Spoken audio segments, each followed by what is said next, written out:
Undaunted, Justice Department counsel Robert Frater continued his legal offensive on the Canadian Human Rights Tribunal, where we say there was simply no evidence capable of supporting the decision made. That decision was in 2020 by the tribunal panel of Sophie Mark-Kildin and Edward Lustig.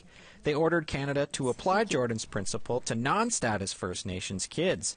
It said children will get services as long as they have or are eligible for Indian Act status, have one parent or guardian with or eligible for status, are recognized by their nation, or ordinarily live on reserve. Frater told federal court justice Paul Favell this order is so irrational he should toss it out entirely.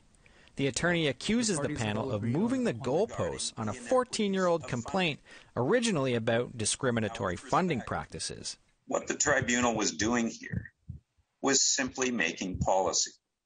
There's no other way to describe it. They had no complaint before them about this group of individuals.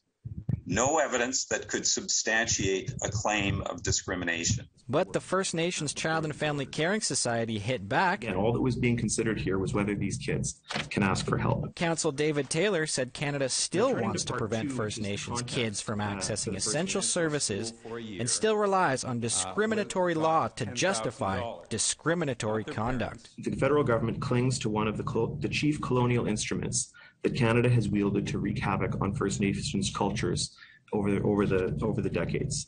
That's status under the Indian Act. Frater told Favell the Caring Society may be right, but should have filed a constitutional challenge instead.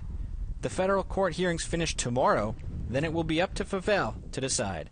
Brett Forrester, APTN National News, Ottawa.